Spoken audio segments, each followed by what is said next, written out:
Baik, kita akan kembali membahas mengenai ditemukannya batu yang diduga meteor di Lampung begitu ya. Kita masih bersama dengan pihak dari Lapan, ada Mas Rorom. Mas Rorom, tadi saya tanyakan sebelum terputus iklan, apakah kita perlu khawatir dengan adanya banyaknya ditemukannya bongkahan batu diduga meteor ini?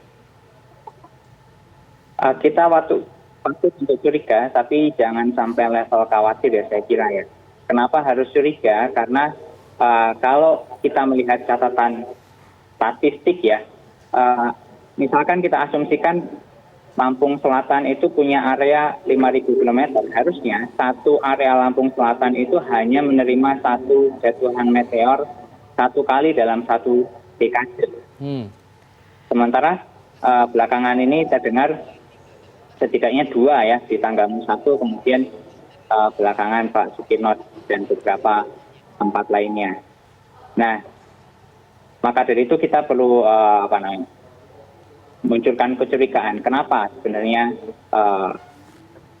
apa yang terjadi? Kenapa ada intensitas atau flux meteor jatuh yang di atas rata-rata?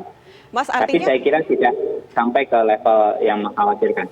Mas Rorom, artinya ini belum ada analisanya apa terkait kenapa ada benda yang diduga meteor itu terjatuh di satu wilayah yang berdekatan, ada 3 tempat, bahkan satu menghancurkan genteng rumah warga.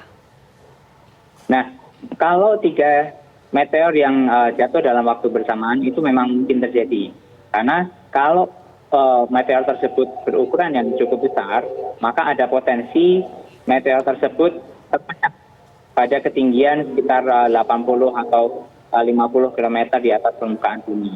Nah, pecahan tersebutlah yang kemudian jatuh di tapi dalam waktu yang hampir bersamaan. Oke, Mas Rorom, kabarnya salah satu batu yang diduga meteor ini sudah diteliti oleh pihak Lapan yang berada di sana. Apakah sudah ada hasil penelitiannya? Apakah juga bisa kemudian diketahui ini berasal dari mana, lalu seperti apa, orbit dan segala macamnya itu mungkin bisa dijelaskan?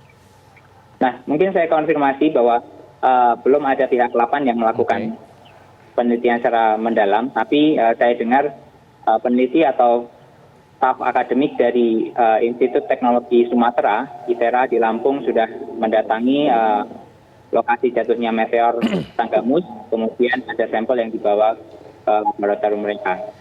Mas ini Rorom, merupakan contoh yang bagus begitu.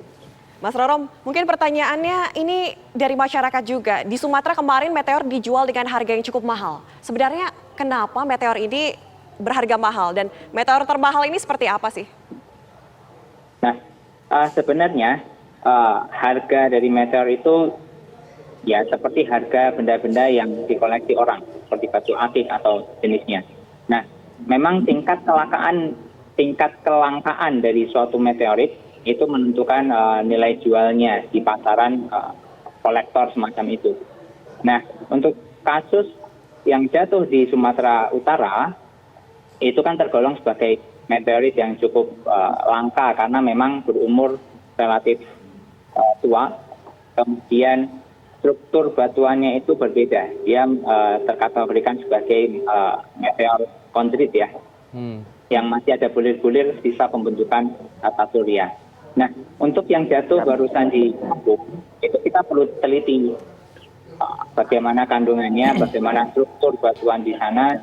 Nah, untuk bisa menarik kesimpulan asalnya dari mana. Mas Rorom, berbicara mengenai kandungan dalam meteorit ini di sejumlah wilayah, ada juga warga yang mungkin memanfaatkan air dari batu meteor itu yang direndam digunakan begitu. Sebenarnya efek dari meteorit di dalam tubuh ini apa? Mungkin untuk bisa diperjelas kepada masyarakat luas.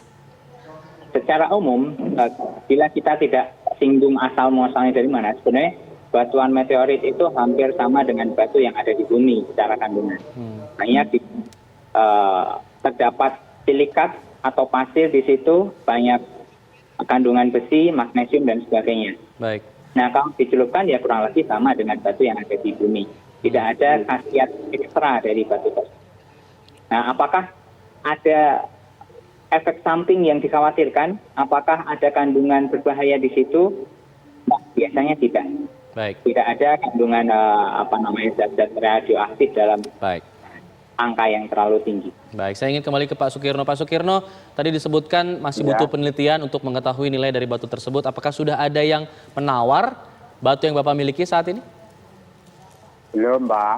Belum. Lalu apa yang akan Bapak lakukan dengan batu itu di kemudian hari? Ya, ya saya simpen di rumah aja. Kalau ada yang memerlukan, ya kemungkinan kalau nggak ya saya kasih. Oke. Sejauh ini sudah ada yang memerlukan batu itu, Pak? Belum ada. Baik. Baik, terima kasih Pak Sukirno, terima kasih Mas Rorom sudah bergabung bersama kami di Kabar Petang.